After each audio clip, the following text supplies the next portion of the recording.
हम हैं इसके प्रहरी और प्रदीप, हमारा प्यारा हिंदू द्वीप।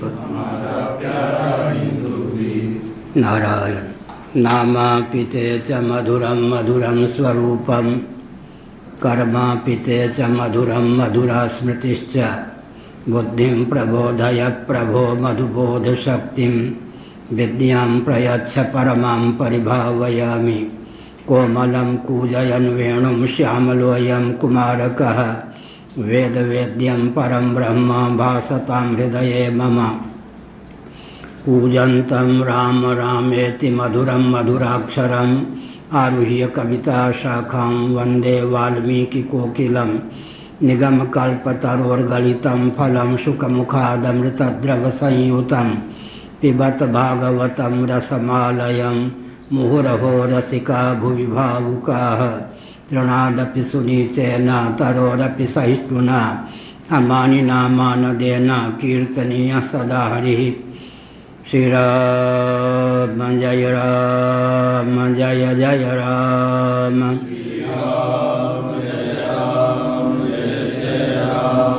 धर्म की अधर्म का प्राणियों में विश्व का, गौ माता की गोहत्या भारत अखंड हो।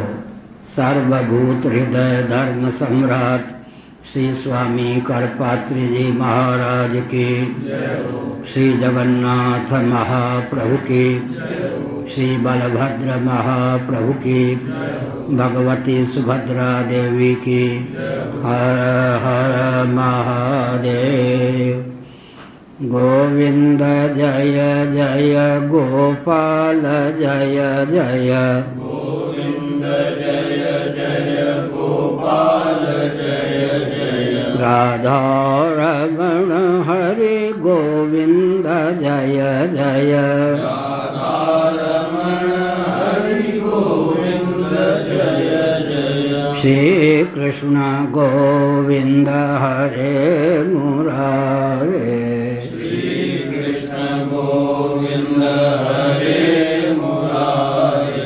हे नाथ नारायण वासुदेव, हे नाथ नारायण वासुदेव। गोविंद जय जय गोपाल जय जय, गोविंद जय जय गोपाल जय जय। राधा रमण हरि गोविंद जय जय, राधा रमण हरि गोविंद जय जय। गोविंद जय जय गोपाल जय जय, गोविंद जय जय गोपाल जय जय।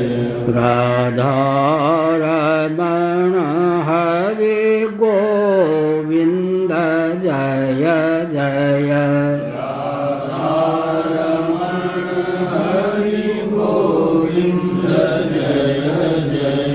गोविंद जय जय गोपाल जय जय, गोविंद जय जय गोपाल जय जय। राधा रमण हरि गोविंद जय जय, राधा रमण हरि गोविंद जय जय। श्री वृंदावन बिहारी लाल की जय। नमो माधव्यः शंभो शिव शिव शिव शिव शिव शिव। नारायण नारायण नारायण।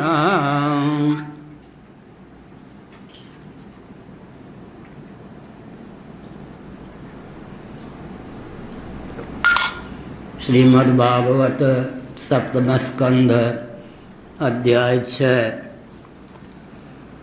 श्लोक 48।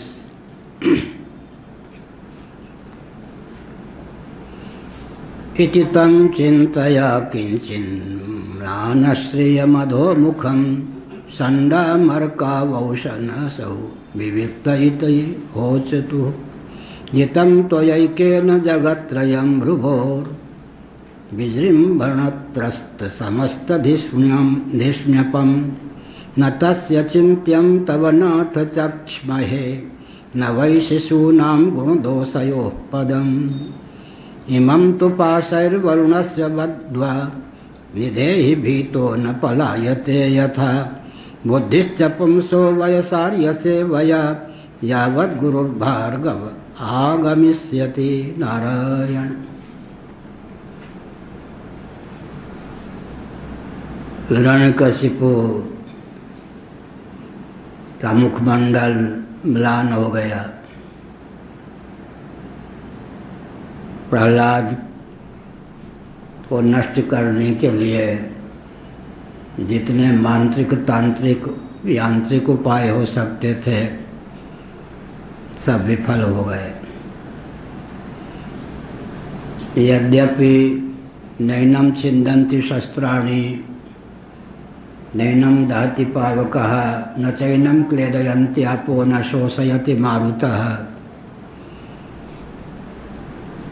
ये सब आत्मा के लक्षण हैं, परंतु दाहक प्रकाशक अग्नि के संपर्क में आने पर काला कलूटा शीतल लोहा भी जैसे दाहक प्रकाशक हो जाता है, वैसे ही भगवद भाव भावित अंतःकरण होने के कारण प्रहलाद के देहेंद्रीय प्राण अंतःकरण में अत्यंत दिव्यता का संचार हो गया था। दृष्टिगोचर शरीर को नष्ट करने के जितने प्रयास किए गए वे सब विफल हो गए। पार्थिव अस्त्र शस्त्रों से भक्त प्रवर प्रहलाद के शरीर को क्षत विक्षत करने के सारे उद्यम विफल हुए। वारुण अस्त्र शस्त्र भी विफल हो गए। जल में डुबाने का प्रयास किया गया, प्रहलाद का शरीर डूबा नहीं। आग्नेयास्त्र का प्रयोग किया गया, अग्नि में जलाने का प्रयास किया गया, प्रहलाद का शरीर यथावत बना रहा। आंधी तूफान आदि के माध्यम से वायव्यास्त्र के माध्यम से प्रहलाद को भी विलुप्त करने का, शुष्क करने का प्रयास किया गया, वह भी विफल रहा। अंत में तांत्रिकों के द्वारा मारन मोहन उच्चाटन प्रयोग कराए गए, वे सब विफल रहे।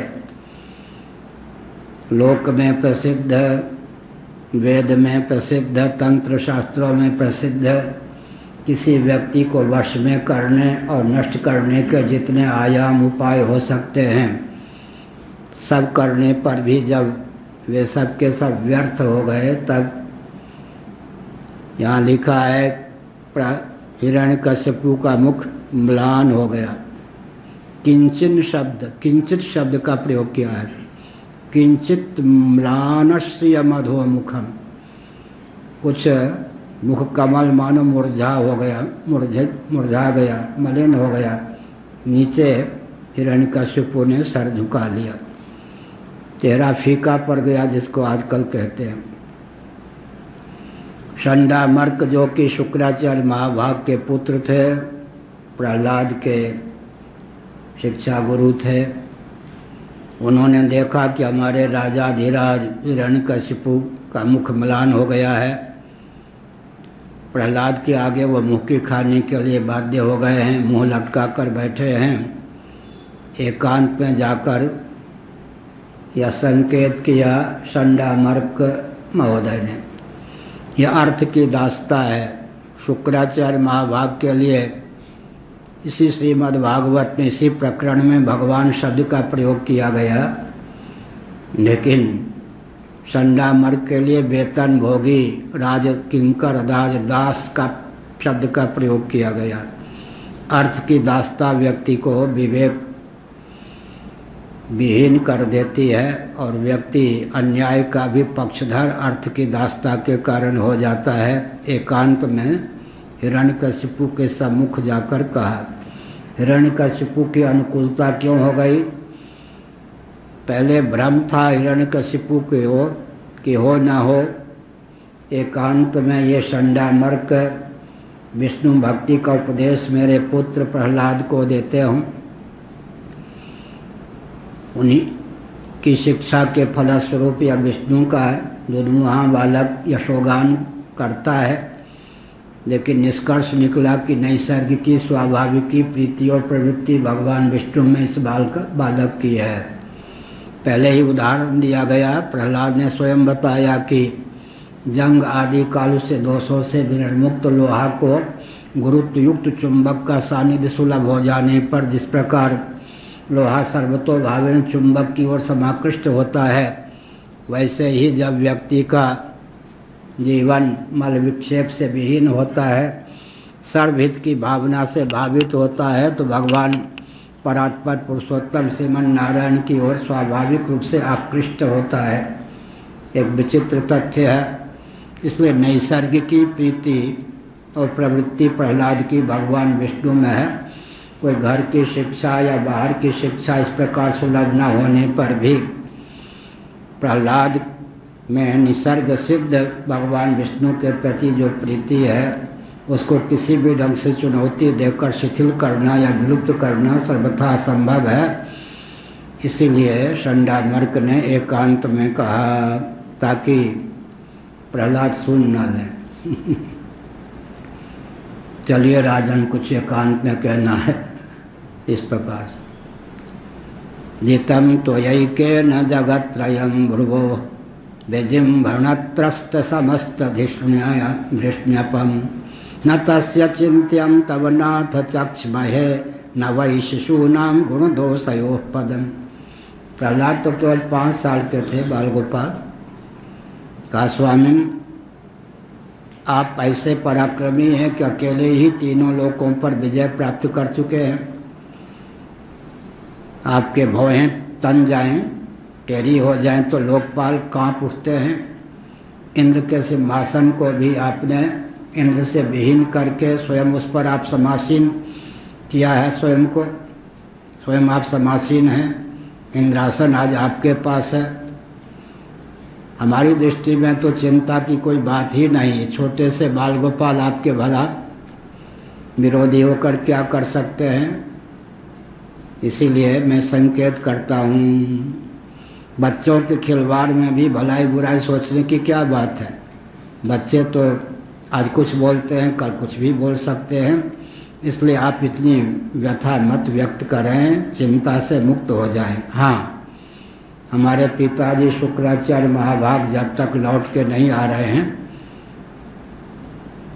उनकी शिक्षा इसको सुलभ नहीं है। वे आपको नीति का उपदेश जब तक नहीं दे पा रहे हैं, तब तक आप वरुण के पास में इस बच्चे को बांध के रख दीजिए ताकि भग न सके। प्रहलाद को डरपोक था कि भग जाते लेकिन अपनी बुद्धि थी। इसलिए पाशैर वरुणस्य बद्ध्वा निधेहि भीतो न पलायते यथा। डरपोक आखिर बच्चा है, डर सकता है तो कहीं भाग ना जाए। इसको उचित प्रशिक्षण मिले और दंड मिले, इसके लिए आवश्यक है कि वारुण पाश में, वरुण जी के द्वारा विनिर्मित पाश में बांध दें। वरुण कौन है? आध्यात्मिक दृष्टि से, आधिदैविक दृष्टि से जल संसाधन मंत्री। त्रिभुवन में जितना जल है, जितनी जल राशि है, उसके अधिपति का नाम ही वरुण है। इसीलिए लोग कहते करुणा वरुणालय। करुणा सिंधु का पर्याय क्या है? करुणा वरुणालय। कहाँ निवास करते हैं? भगवान विष्णु जैसे क्षीर सिंधु में निवास करते हैं, तो वरुण जी भी समुद्र में निवास करते हैं। करुणा वरुणालय। वरुण का आलय कौन है? जो भी जल राशि, उसके अधिदैव हैं भगवान वरुण। तो उनके द्वारा विनिर्मित जो पाश है, उस वरुण पाश में बांध दीजिए ताकि ये भग न सके। यह ऐसे ही वाल्मीकि रामायण के अनुसार मेघनाद हनुमान जी से युद्ध करते करते अत्यंत थक गया।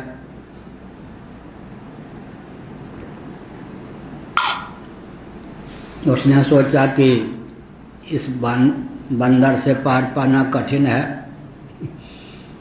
तो इसको पास में बांध दें। मांत्रिक तो था ही, ये भाग नहीं सकेगा, तब तक कुछ देर आराम कर ले। मेघनाद के दूत भूत जो थे उन्होंने क्या सोचा, युद्ध करते करते हमारे जो राजाधिराज मेघनाद हैं इनकी बुद्धि विचलित हो गई। ये झीना सा जो मांत्रिक पाश है इसको ये बंदर क्या गिनेगा। तो क्या किया, लोहे के जंजीर ला करके हनुमान जी को कस दिया। अब ठीक अब उनको पता नहीं था कि ये जो वारुणास्त्र होते हैं, वारुण पाश होते हैं, फंदे, ये दूसरे बंधन को नहीं सहन करते। दूसरा बंधन करते ही इनका प्रभाव लुप्त हो जाता है। हनुमान जी अपना मुस्कुरा रहे थे अंदर अंदर, क्योंकि ये जितने अधिदेव हैं वरुण इत्यादि, ब्रह्मपाश भी, ब्रह्मा जी भी, वरुण जी भी सब वरदान दे चुके थे, हमारे पाश का तुझ पर कोई प्रभाव न पड़े। लेकिन देवता का वरदान भी प्राप्त हो तो दैवी पाश के प्रति आस्था व्यक्त करने के लिए उसका जहाँ तक बन सके निराकरण न करे। वरदान मिलने के कारण कोई हनुमान जी पर पाश का प्रभाव नहीं पड़ सकता था, लेकिन उन्होंने पाश के अधिदेव का सम्मान करने के लिए अपने आप को बिल्कुल वैसे अचेत सा कर लिया। अब जब दूसरा पाश लोहे के जंजीर वाला लाकर, हाँ, तब फिर क्या हुआ, वो पहले पास का प्रभाव चला गया। और हनुमान जी बेड़ी हथकड़ी को क्या गिने थका मांदा कुछ देर विश्राम करके जब मेघनाद आया उसने कहा, अरे मूर्खो तुमने ये क्या किया, या तो ये बंदर मक्कर कारे हुए है जिसको कहते हैं, कुछ काम बनाना चाहता है, या मूर्खता है, अज्ञता है, या नहीं समझ पा रहा है कि एक पास दूसरे पास को सहन नहीं करता। तो हथकड़ी तो नहीं, जंजीर से जो जकड़ दिया था ये तो यूँ करेगा तो ऐसे हजारों जंजीर को एक साथ तोड़ सकता है। लेकिन ये या तो ये इस रहस्य को जानता नहीं कि पाशांतर को पाश नहीं सहन करता, या अपना कोई और काम बनाना चाहता है स्वामी का। इसी प्रकार से वरुण पाश बड़ी विचित्र बात है। जब जितने तांत्रिक मांत्रिक प्रयोग हो सकते हैं सब प्रहलाद पर विफल हो गए, बाल बाका नहीं हुआ, तब फिर ये वारुण पाश का प्रभाव क्या पड़ता। लेकिन अपनी बुद्धि की सीमा में ही तो कोई परामर्श दे सकता है। तो संडामर्क ने ऐसा परामर्श दिया कि वारुण पाश में निबद्ध कर दीजिए। एक विचित्र बात कही, भीतो न पलायते यथा, डर के ये भाग न जाए। प्रहलाद को भय था क्या इतनी यातना सहने के बाद तो धीरे धीरे हिरण्यकशिपु को भय होने लगा। ऐसा न हो कि विष्णु ने ही छद्म रूप धारण करके मेरे पुत्र प्रहलाद का रूप धारण किया हो, ये मेरे लिए काल ही लगता है। फिर सोचा हो ब्रह्मा जी का वरदान प्राप्त है। फिर गुप्तचर विभाग ने बता दिया था कि भगवान विष्णु श्रीमन नारायण की वाणी सुनाई पड़ी है, देवताओं को भी वरदान प्राप्त है, आपके पुत्र के कारण ही आपकी मौत होगी। कभी सोचता था इसी के कारण मर ना जाऊं, कभी सोचता तो नहीं ब्रह्मा जी के वरदान के कारण नहीं मर सकता, गुंधुन में था तो ये भगे नहीं। लेकिन ये कहा यावद गुरु भार्गव आगमिष्यति, भार्गव भृगुवंशी थे ना शुक्राचार्य, ये उनके पुत्र थे। इसका मतलब शुक्राचार्य कौन है, नीति निपुण है। भगवद गीता में भी भगवान ने नाम लिया किनका? नीति निपुण में शुक्राचार्य का ही नाम लिया। मुझसे भी, हम दोनों से भी, संडावर्क ने सोचा हम दोनों से भी अधिक नीति निपुण शुक्राचार्य हैं। वे जब तक, क्योंकि ब्राह्मण ठहरे, इधर उधर यजमानी में भी घूमते हैं, बहुत बड़ा काम भी होता है। हाँ, इधर उधर गए थे, जब तक ना आ जाएं तब तक इसको बांधे रखिए। अंत में वो कोई आपको युक्ति बतावेंगे जिस युक्ति का मुझे ज्ञान नहीं है, हम तो अभी प्रशिक्षण उनसे प्राप्त कर रहे हैं, उस युक्ति का अवलंबन लेकर प्रहलाद पर आप अवश्य ही क्या होंगे? विजयी होंगे, इसे नियंत्रित करने में या मरवाने में समर्थ होंगे। तथेति गुरुपुत्रोक्तमनुज्ञायेदमब्रवीत् धर्मा यस्योपदेष्टव्या राज्ञां ये गृहमेधिनाम्। हिरण्यकशिपु ने कहा, अच्छा ठीक सुझाव दिया।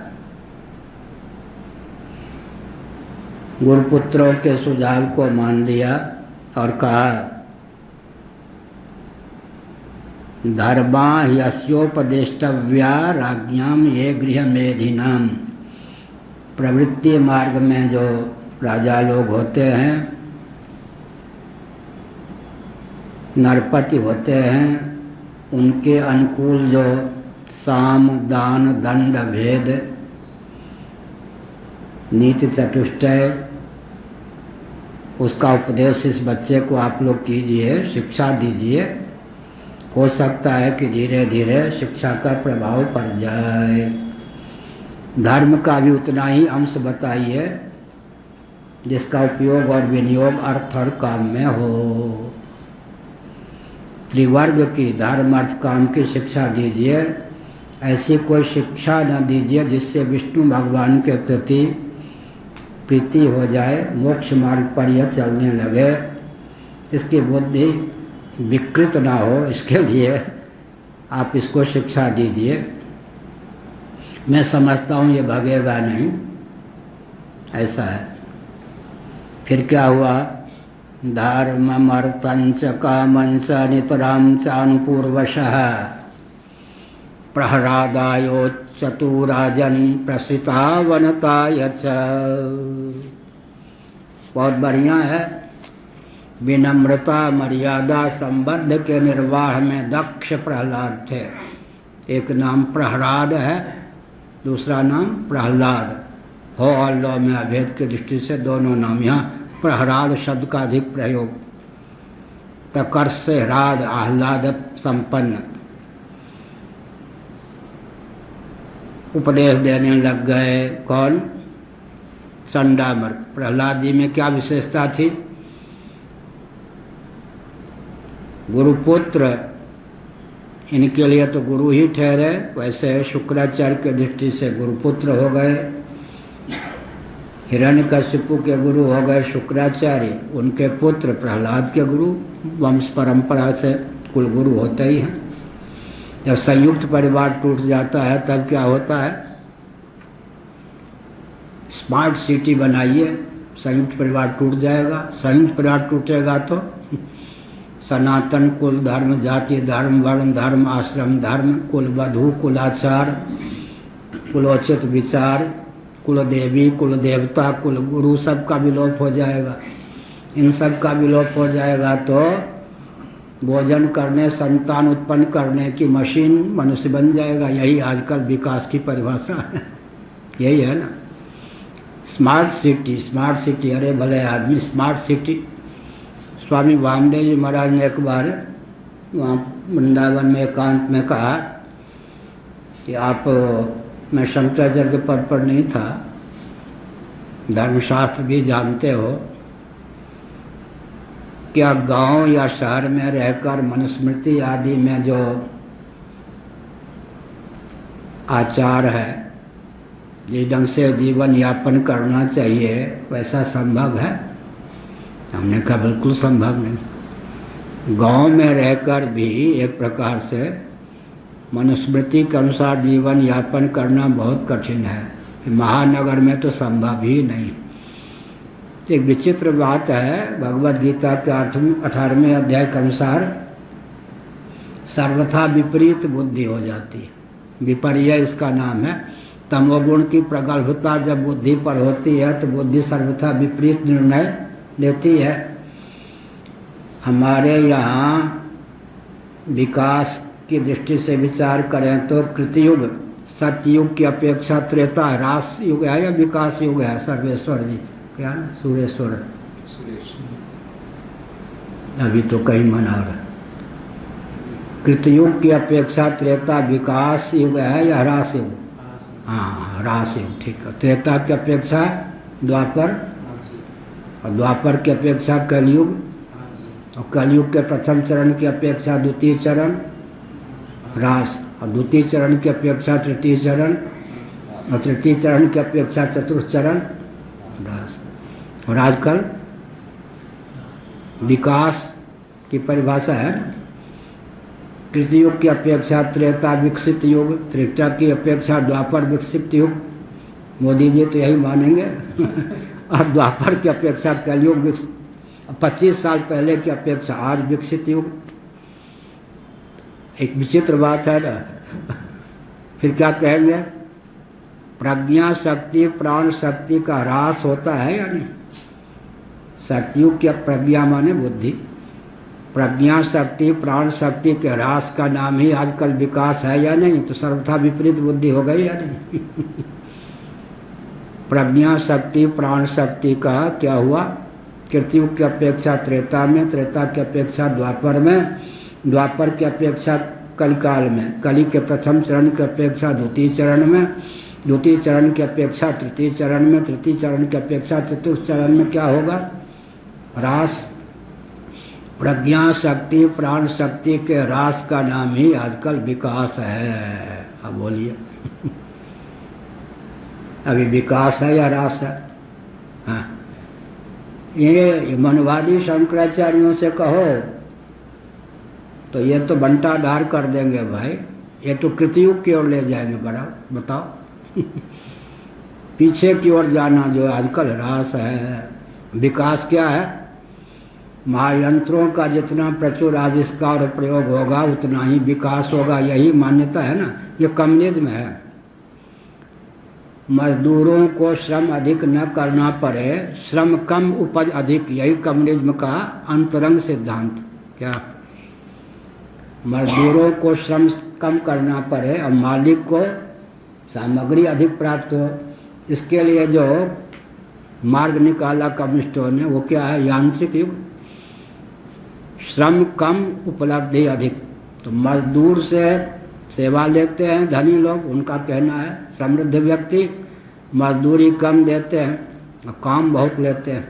तो मजदूर को श्रम कम प्राप्त हो, अपेक्षाकृत वेतन अधिक प्राप्त हो, और मालिक को उत्पादन अधिक मिल जाए, वो भी वाहवाह, ये भी वाहवाह। वाहवाह की गाथा में महायंत्रों का आविष्कार। मनु जी ने लाखों वर्ष पहले सावधान क्या किया? मनुस्मृति 1163 महायंत्र प्रवर्तनम। महायंत्रों का ज्यों ज्यों प्रवर्तन होगा, आविष्कार होगा, प्रयोग होगा, त्यों त्यों पृथ्वी जल तेज वायु ये सब जो ऊर्जा के स्रोत हैं ये मलिन होंगे, विस्फोटक सिद्ध होंगे, कुपित हो जाएंगे। हो गया है ना। महायंत्र प्रवर्तनम, संयुक्त परिवार को तोड़ना हो तो, गोवंश को नष्ट करना हो तो, स्थावर जंगम प्राणियों की प्रजातियों को नष्ट करना हो तो, विश्व युद्ध को मोल लेना हो तो, आर्थिक दृष्टि से मंदी को मोल लेना हो तो, और क्या है? प्रज्ञा शक्ति प्राण शक्ति को हीन करना हो, क्षीण करना हो तो महायंत्रों का प्रचुर आविष्कार और प्रयोग कीजिए। अब आजकल इसी का नाम विकास युग है या नहीं? और महायंत्र क्या करेगा जी? एक बहुत विचित्र बात है, हमने 3-4 दिन पहले कहा था, अंजन कहाँ आँख जाई फूटे। अंजन कहाँ आँख जाई फूटे। मान लो हम पूर्व की ओर जाना चाहते हैं कोई हमारे मुख को पश्चिम की ओर कर दे और कहे कि जिस रास्ते से जाना चाहते हो वो प्रशस्त नहीं है, ईंट पत्थर कंकर भी मिल सकते हैं, यह रास्ता बहुत बढ़िया है। ठीक है, ज्यों हम पश्चिम की ओर कदम रखेंगे त्यों तो पूर्व से दूर होते जाएंगे या पूर्व के सन्निकट। अंजन कहाँ आँख जाए फूटे। आँखों में जो अंजन का प्रयोग करते हैं और नेत्र की दीप्ति बनी रहे, शोभा हो, इसलिए ये आँखों को नष्ट करने के लिए। इसी प्रकार से विकास के हम लोग पक्षधर हैं। केंद्र बिंदु क्या है? विकास का केंद्र बिंदु क्या है? सृष्टि की संरचना और मानव जीवन की सार्थकता के अविरुद्ध और अनुकूल विकास कीजिए। कौन मना करता है? दो शर्त है, एक ही को दो रूपों में मैं कह रहा हूँ। सृष्टि की संरचना का जो प्रयोजन है, मानव जीवन की सार्थकता जिसमें सन्निहित है, उसको केंद्र में रखकर उसके अविरुद्ध जितना विकास बनता हो कीजिए। लेकिन अभी क्या हो रहा है मालूम है? सृष्टि की संरचना और मानव जीवन की सार्थकता पर पानी फेरने में जितना समर्थ हो सके उसी का नाम विकास। यही हो रहा है। सबसे ऊंची बात क्या है? धर्म के 10 लक्षण हैं। कहाँ पर? नारद परिव्राजकोपनिषद, धृति क्षमा, ये सब। मनुस्मृति में ज्यों के त्यों वह वचन उद्धृत है, मनुस्मृति में भी वही वचन उद्धृत है, धृति क्षमा आदि। सबसे पहला लक्षण क्या है धर्म का? धैर्य।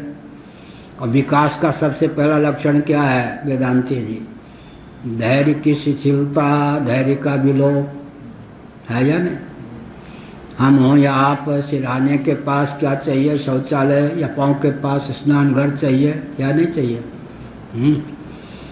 इसका मतलब धीरे धीरे शरीर, देहेंद्रीय, प्राणांतःकरण को सांचे ढांचे में ढाल दीजिए। किस ढांचे में? कि धर्म के मार्ग पर, संयम के मार्ग पर, तपस्या के मार्ग पर चलने योग्य ही जीवन न रह जाए। यही ना? अब रह गया क्या? तो पंचदशीकार विद्यानंद स्वामी जी ने एक अनुपम तथ्य प्रकाशित किया। धैर्य की पराकाष्ठा अगर किसी के जीवन में है तब वो कैवल्य मोक्ष चाह सकता है। कैवल्य मोक्ष का अर्थ क्या हुआ?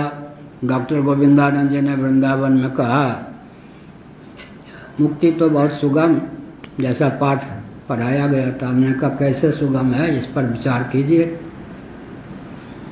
हमने कहा देह, इंद्रिय, प्राण, अंतःकरण किसी का भान न रहे,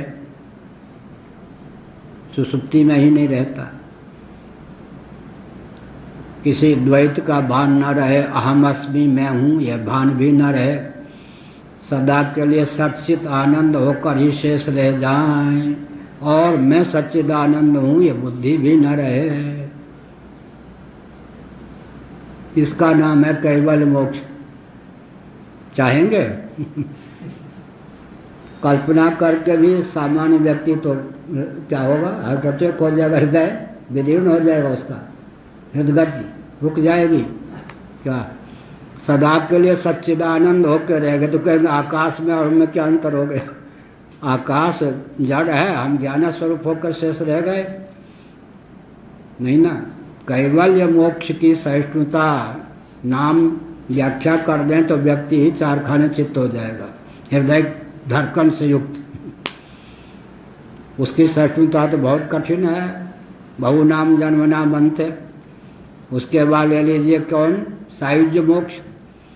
भगवान का दर्शन सुलभ नहीं होगा, भगवान के विग्रह में समा जाएंगे। लो सायुज्य मोक्ष, साकार भगवान की उपासना। मुक्तिकोपनिषद में उपासना के प्रभाव से 4 प्रकार की मुक्ति होती है, उसमें सायुज्य मोक्ष का भी नाम है। भगवत विग्रह में समा जाएंगे, भगवान का पृथक से दर्शन नहीं होगा।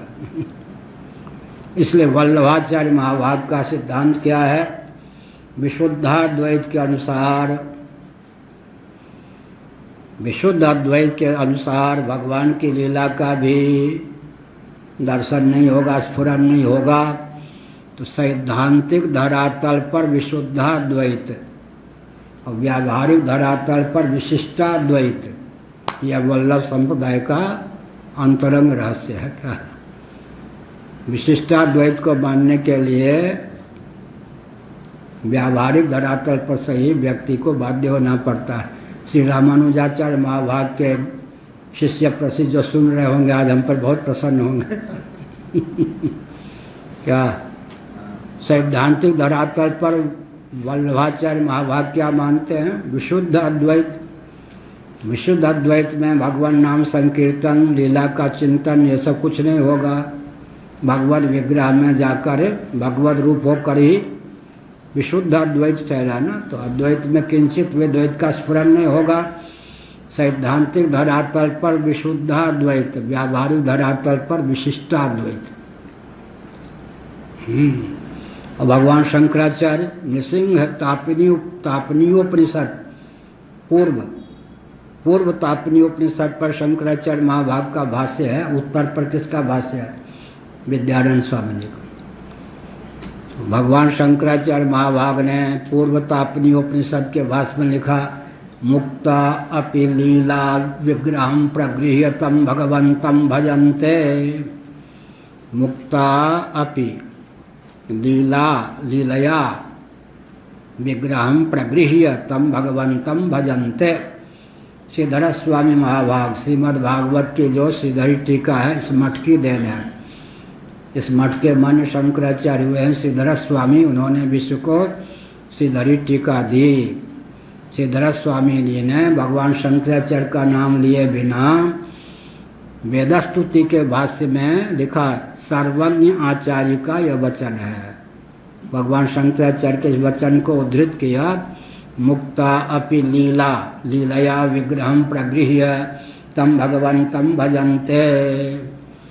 मुक्त भी अब कैवल्य मोक्ष जब विशुद्धाद्वैत में ही लीला का स्फुरन संभव नहीं है।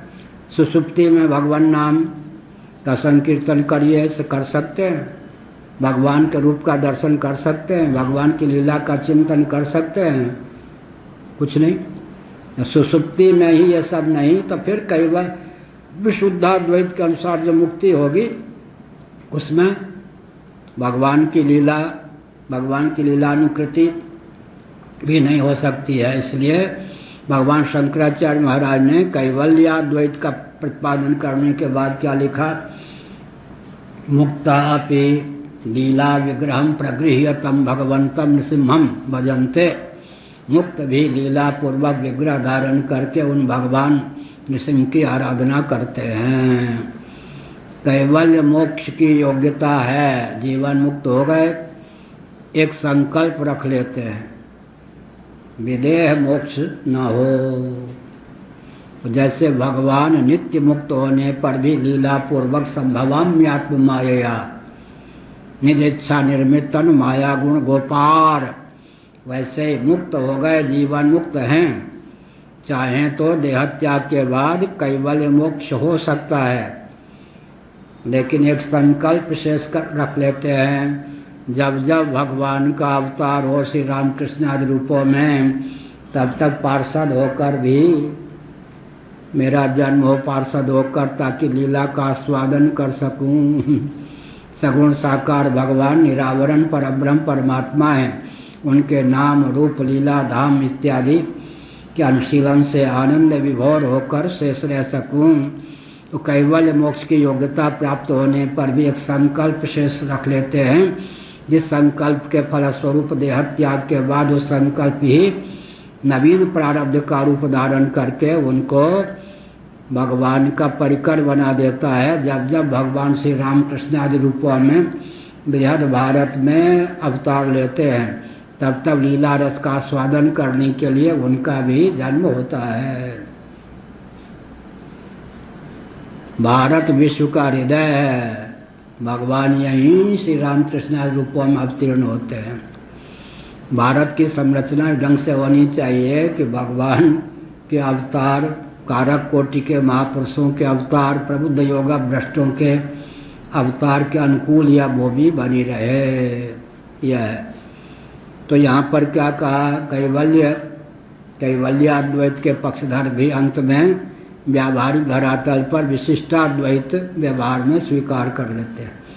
व्यावहारिक धरातल पर विशिष्टाद्वैत और तात्विक धरातल पर कोई मानते हैं विशुद्धाद्वैत, कोई मानते हैं कैवल्याद्वैत।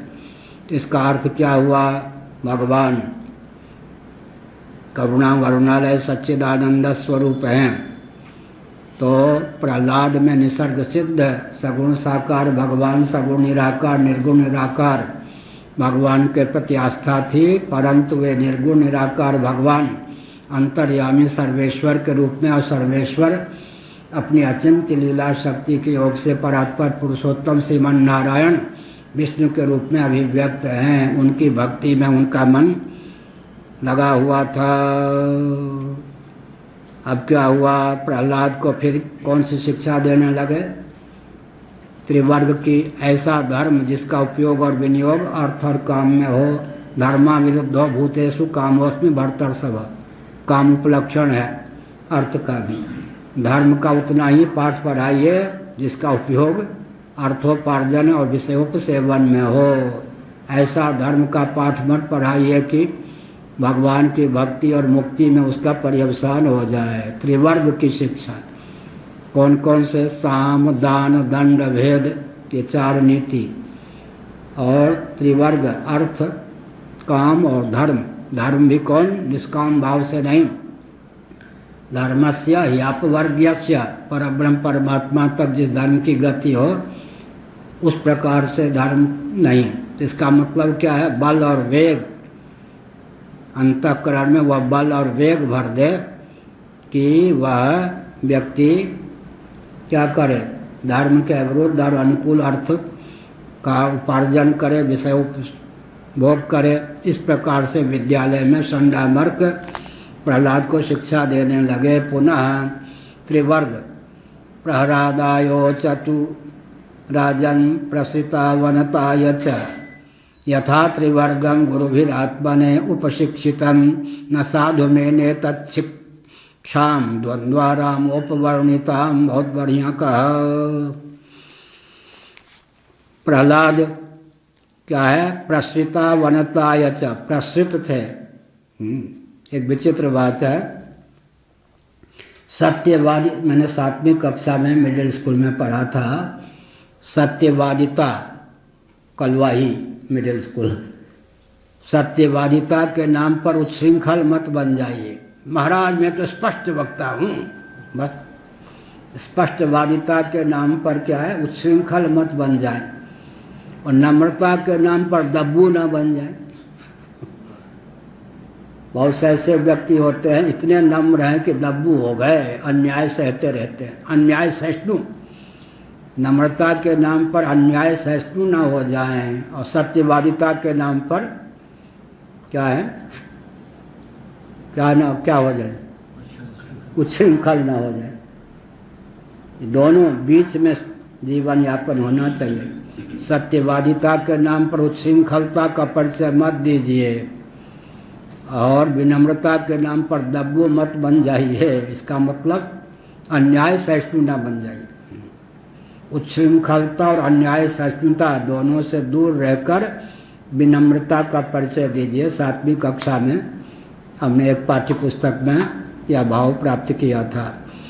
प्रसृता वनताय च, गुरु अध्यात्म की शिक्षा नहीं देते थे, वेतन भोगी थे, राजकिंकर थे, परंतु बहुत आस्थापूर्वक उन गुरुओं की सेवा करते थे, सम्मान करते थे, कभी सत्याग्रह के नाम पर उनसे भिड़ते नहीं थे।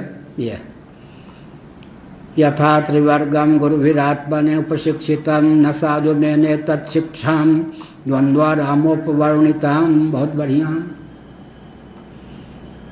शिक्षा जो दी जाती थी उसको ग्रहण करते थे। गुरु के पूछने पर जो के त्यों बता भी देते थे, बल्कि 4 चांद लगाकर बता देते थे, लेकिन हृदय से उसका समादर नहीं करते थे। अंजन का आँख जय फूटे। भवसागर से तरने में जिस जीवन का उपयोग न हो, सृष्टि की संरचना अपवर्ग की सिद्धि के लिए हुई है, उस अपवर्ग से च्युत न रह जाएं, वंचित न रह जाएं। अनादिकाल से पूर्व शरीर को त्यागते समय तक कदाचित हम आप कैवल्य मोक्ष को कभी प्राप्त कर लिए होते तो हमारा जन्म ही क्यों होता। हमारा जन्म हमारी क्या है, त्रुटि का नग्न परिचायक है। हम हों या आप, दम्भी तो नहीं है यहाँ कोई, श्री रामकृष्ण भगवान का अवतार तो नहीं अपने को मानते। हम हों या आप, 19-20 का ही अंतर होगा ना। पूर्व जन्म में देहत्याग के समय तक कैवल्य मोक्ष प्राप्त कर लिए होते तो जन्म ही क्यों होता। या जो जन्म है, योगा भ्रष्ट शब्द बड़ा विचित्र है। एक प्रशंसा का द्योतक अंश है, एक समस्त पद, एक निंदा का द्योतक अंश है। योग प्रशंसा और भ्रष्ट निंदा। किसी से कहें यह धर्म भ्रष्ट है, प्रशंसा है या निंदा? अच्छा, किसी से कहें भूतपूर्व कलेक्टर हैं ये, जिलाधीश, प्रशंसा है या नहीं? भूतपूर्व धर्मात्मा है ये भूतपूर्व ब्रह्मचारी हैं, ये भूतपूर्व महात्मा हैं, भूतपूर्व मेधावी हैं भाई, भूतपूर्व शाकाहारी हैं ये। यहाँ अगर भूतपूर्व लगा लिया तो निंदा है या नहीं? हाँ, पूर्व प्रधानमंत्री ये भी ठीक है, लेकिन पूर्व शाकाहारी, पूर्व सुशील तो ये नहीं। तो धर्म भ्रष्ट शब्द में धर्म क्या है? प्रशंसा का द्योतक शब्द है भ्रष्ट। योग भ्रष्ट, योग प्रशंसा सूचक है, भ्रष्ट शब्द निंदा सूचक है। दोनों का सम्मिश्रण हो गया तो योगा भ्रष्ट। योग माने पूर्व शरीर में भगवत प्राप्ति के मार्ग पर जहाँ तक चले थे उसका नाम है योग। उस योग निष्ठा की स्मृति हो गई कि पूर्व जीवन में यहाँ तक चला था। मृत्यु को जो सुसुप्ति का रूप दे दे वो योगी होता है। क्या? मृत्यु को जो सुसुप्ति का, गाढ़ी नींद का रूप देने में समर्थ हो उसका नाम योगी होता है। व्याकरणाचार्य होकर कोई सो गया, 5 घंटे बाद उठा तो व्याकरणाचार्य बना रहेगा या नहीं? रहेगा ना। इसका मतलब अब व्याकरणाचार्य होकर मर गया और दैवोक से मनुष्य हो गया तो व्याकरणाचार्य होकर ही जन्म लेगा। किसी ने ठेका ले रखा है क्या? यहाँ कोई भी व्यक्ति ऐसे हैं जो कभी धारा प्रवाह संस्कृत में बोलते रहे हों? अरे अनादिकाल से कितने बार व्याकरणाचार्य, साहित्याचार्य सब हुए होंगे या नहीं? कई बार इनमें से कोई, शायद सुरेश जी, वरुण भी रहे होंगे, कुबेर भी रहे होंगे या नहीं? हम में से कोई एक दो ऐसा निकलेगा जो कभी वरुण था, कभी कुबेर था। भगवान शंकराचार्य ने छांदोग्य श्रुति के भाष्य में क्या लिखा? 2 मिनट और। कर्म की विचित्र महिमा है। कर्म सुभग को दुर्भग बना देता है, दुर्भग को सुभग बना देता है। पूज्य गुरुदेव स्वामी करपात्री जी महाराज कहते थे, आज जो देवराज इंद्र के पद पर प्रतिष्ठित है, कहीं वो प्रमत्त रहा, भगवत तत्व का ज्ञान प्राप्त नहीं किया, भगवान की भक्ति से अपने को उसने वंचित रखा, आज नखरे से जो अमृत का ग्रहण करता है, कल दुरित के प्रभाव से अगर वो वन गांव में रहने वाला सुकर हो गया, सुअर हो गया, तो बिष्ठा खाने के लिए लपक पड़ेगा, कोई मना करेगा तो उसे मारने दौड़ेगा। कल्पना कर सकते हैं, कल नखरे से जो अमृत का ग्रहण करता था या अमृत छकता था, आज वो विष्ठा पर, मलिन आहार पर टूट पड़ेगा। कर्म विपाक सुभग को दुर्भग बना दे, दुर्भग को सुभग बना दे। यह इसीलिए तत्व ज्ञान होगा तो मोक्ष हो जाएगा। तो हमने क्या विषय उठाया था? विकास के नाम पर क्या हुआ कि सबसे ऊंची धृति की पराकाष्ठा क्या है? धैर्य की पराकाष्ठा कैवल मोक्ष की जिज्ञासा होना। उसके बाद सायुज्य मोक्ष, भगवत स्वरूप में विलीन हो गए। उसके बाद फिर सामीप्य मोक्ष, सारूप्य मोक्ष, सालोक्य मोक्ष, ये सब हैं नीचे। उसके बाद साधन की पूंजी हो तो मरने के बाद स्वर्ग लोग, तो स्वर्ग भी नहीं, यहाँ जीवन में संयम किया, बुढ़ापे में संयम के आधार पर क्या हुआ, स्वस्थ बने रहे। इसका मतलब है कि धैर्य धैर्य धैर्य धैर्य में स्तर हो गया या नहीं। धैर्य अभी क्या हुआ जी, महायंत्रों के माध्यम से प्रायः हर व्यक्ति को इस ढंग से बना दिया गया कि धर्म के मार्ग पर, संयम के मार्ग पर, न्याय के मार्ग पर, मोक्ष के मार्ग पर चलने योग्य धैर्य ही नहीं रहने दिया गया। तो विकास हुआ या ह्रास, विकास हुआ या ह्रास हुआ, विकास हुआ या ह्रास। हाँ, क्षत्रिय को युद्ध के मोर्चे पर इसलिए नहीं जाने दिया कि मरने कटने की संभावना है, तो यहाँ नाच गानों से रवा दिया, तो उसका अपकर्ष हुआ या उत्कर्ष हुआ। क्षत्रिय को युद्ध भूमि से परांगमुख करके नृत्य गान में लगा दिया। इसी प्रकार से विकास तो कीजिए, लेकिन मानव जीवन की सार्थकता मुक्ति में है, भक्ति में है, धर्म के मार्ग पर चलने में है, उसी से वंचित कर दिया तो विकास के नाम पर ह्रास हुआ या नहीं। मानव जीवन की अपूर्वता, अपूर्वता माने जो भी हमारे पास करण है, इंद्रिय हैं, सबकी अपूर्वता है या नहीं। अपूर्व माने अनुच्छिष्ट। कान के द्वारा ही शब्द का श्रवण हो सकता है, नाक के द्वारा ही गंध का घ्राण हो सकता है, वाणी के द्वारा ही वाक् का विन्यास हो सकता है। इसका मतलब हर इंद्रिय की अपनी अपूर्वता है या नहीं। त्वक के द्वारा ही स्पर्श हो सकता है, रसनेन्द्रिय के द्वारा ही रस का ग्रहण हो सकता है। तो मानव जीवन की अपूर्वता क्या है, अन्य योनियों में सुगमता पूर्वक धर्म और ईश्वर की भावना का उदय नहीं हो सकता, मुक्ति का मार्ग प्रशस्त नहीं हो सकता।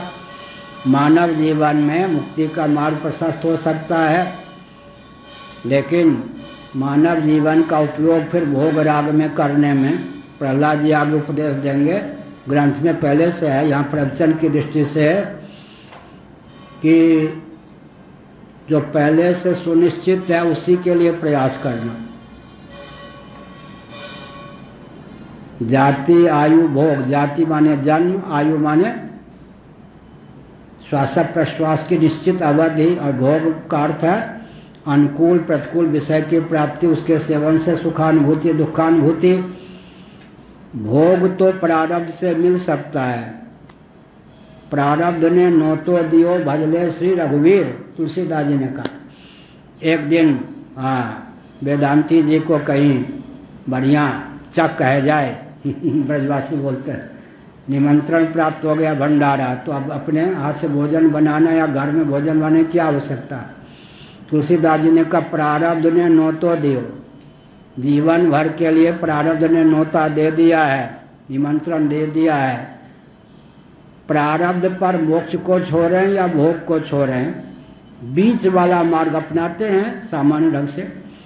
यह भी सदे वो भी सहे। गीता के 6ठे अध्याय में कश्चिन्नो भय भ्रष्ट छिन्ना भ्रम विनश्यति। इसका मतलब अगर आर पार की बात हो, या तो उधर या इधर, तो क्या प्रारब्ध को भगवान पे छोड़ें, भोग को भगवान पे छोड़ें, या मोक्ष को प्रारब्ध पर छोड़ें या भोग को प्रारब्ध पर छोड़ दीजिए, मोक्ष के लिए प्रयत्न कीजिए। इतना धैर्य ना हो तो कुछ हाथ इधर भी चलाइए, कुछ उधर भी चलाइए। तो यहाँ प्रहलाद जी ने यह कहा, क्या कहा कि भगवत भजन से जीवन की सार्थकता है। इसका अर्थ है जीवन को सार्थक करने के लिए प्रयास करना चाहिए। तो प्रहलाद जी ने बहुत ही उत्तम ढंग से अपने भावों को व्यक्त किया। उनके जो साथ वाले थे सबके सब प्रमुदित हुए। हिरण्यकश्यपु के द्वारा जितने षड्यंत्र किए गए, वो षड्यंत्र के पीछे मूल क्या था। हिरण्यकश्यपु का तो उद्धार यूँ ही होना था, शापित भक्त था ना, और बिना दुष्टता के तो रह नहीं सकता था। और मान लीजिए प्रहलाद को हिरण्यकशिपु के द्वारा यातना ना मिलती तो प्रहलाद का चरित्र इतने पृष्ठों में होता क्या? भगवान राम को अगर कैकेयी ने वनवास न दिया होता या सरस्वती देवी को प्रेरित करके भगवान रामभद्र ने विमाता कैकेयी से क्या वनगमन का पिता के माध्यम से आदेश न प्राप्त किया होता तो राम जी का चरित्र 24,000 श्लोकों में होता। वाल्मीकि रामायण में 24 श्लोक भी कठिनाई से, क्या संकट कष्ट ने इतिहास को जन्म दिया ना। कष्ट के दिनों में धैर्य बना रहे तब तो उज्ज्वल इतिहास की प्राप्ति होती। भगवान राम वही लिख दिया जाता। त्रेता द्वापर की संधि में भगवान विष्णु ने राम के रूप में अवतार लिया। 3-4 पंक्तियों में 3-4 श्लोकों में राम जी का चरित्र होता। 24,000 श्लोकों में राम जी का चरित्र किसने? कष्ट ने। इसका मतलब कष्ट तो जीवन को, अगर कष्ट के समय में धैर्य बना रहे तो उज्ज्वल इतिहास तो तभी होता है ना। उज्ज्वल इतिहास तभी होता है, नहीं तो जो राजा महाराजा ऐसा आराम करते रहे उनका चरित्र, और महाराणा प्रताप का चरित्र, शिवाजी का चरित्र क्या मतलब है? तो कष्ट में ये जो लखनऊ का खरबूजा होता है, ज्यों ज्यों लू चलती है त्यों त्यों उसका रस पकता है। मुजफ्फरपुर बिहार के लीची, ज्यों ज्यों लू चलेगी त्यों त्यों क्या होगा, उनमें परिपक्वता आएगी। वर्षा हो तो उनमें कीड़े हो जाते। जब मैं शंकराचार्य पद पर बैठा दिया गया, 2 साल तक भगता रहा। प्रशंसा नहीं है, ज्यों के त्यों तथ्य। तो मैं एकांत में, ये सब तो उल्लंघन थे नहीं, रोया। बस अब सिंहासन पर बैठे रहो, चांदी सोने के छत्र आदि डुलवाते रहो, जीवन व्यर्थ। दीक्षा देते रहो, आशीर्वाद देते रहो। हमने सोचा तो जीवन को व्यर्थ करने का पद हुआ, ऐसी में तो सब गया। सिंहासन पर बैठ जाओ, अच्छा जीवन चरित्र ठीक हो, विद्या ठीक, उपदेश देते रहो, बस गया। हाँ, और भारत विखंडित होता गया। शंकराचार्य की गद्दी के रहने पर भारत विखंडित हो गया और भारत अब सेकुलर राज्य हो गया, धर्मनिरपेक्ष पंथ निरपेक्ष राज्य हो गया। तो माननीय शंकराचार्य, मैं भी शंकराचार्य गद्दी पर हूँ, परस्पर सद्भाव पूर्वक अपने दायित्व का निर्वाह नहीं किया, उसी का फल है ना। इन राजनेताओं को क्यों हम दोष दें भाई? जब हमारी गद्दी 2500-400 वर्षों से सुरक्षित है तो हम लोग कैसे काम करें? अगर आपस में सद्भाव होता, संवाद होता, मिलकर काम करते तो परतंत्रता के मुँह क्यों देखने होते? और स्वतंत्रता के बाद भारत को ये संविधान कैसे मिलता, इस प्रकार का शासन कैसे मिलता? इसका अर्थ क्या है? दायित्व का निर्वाहक न होकर पद का जब भोक्ता हो जाता है, ब्राह्मण का पतन होता है, क्षत्रिय का पतन होता है, वैश्य का पतन होता है, शूद्र का पतन होता है, मुख्यमंत्री का पतन होता है, प्रधानमंत्री का पतन, किसी का भी पतन क्यों होता है? दायित्व का निर्वाह न करे और दायित्व का उपभोक्ता हो जाए। तो मैंने एकांत पर निर्णय लिया, ऐसे उस मार्ग पर चलो जहाँ संघर्ष ही संघर्ष, संघर्ष माने सत्य के मार्ग पर चलो। मनु सिद्धांत, मनु आदि महर्षियों के सिद्धांत पर चलो, संघर्ष ही रहेगा, कोई सुख से रहने नहीं देगा। चाहे उड़ीसा की सरकार हो, चाहे केंद्र की सरकार हो, शासन तंत्र कोई हो, पूरी के शंकराचार्य को एक डंक तो मारना ही मारना है। सबको व्यसन हो गया। क्यों हो गया? हम उस मार्ग पे चल रहे हैं जहाँ पर क्या है, चैन से रहो मत, यही तो इतिहास। विपदा संतु न शाश्वत, कुंती ने भगवान से सामने, भगवान ये नहीं परोक्ष में।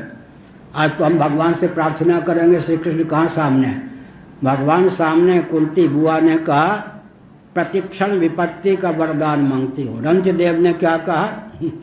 विश्व में जितने प्राणी अपनी दुर्तों के फलस्वरूप कष्ट पा रहे हैं वे सब कष्ट से मुक्त हो जाएं, मुझे उनका कष्ट मिल जाए। धर्मराज युधिष्ठिर को कृत्रिम नरक दिखाया गया।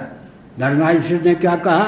ये नारकीय प्राणी जो कराह रहे हैं, मेरे यहाँ रहने पर मेरे शरीर को छू के जो हवा निकलती है उससे इन लोगों की वेदना शांत होती है। मुझे नहीं चाहिए स्वर्ग, यहीं रहने दो, ताकि नारकीय प्राणियों को मेरे रहने से शांति मिल सके, सुख मिल सके।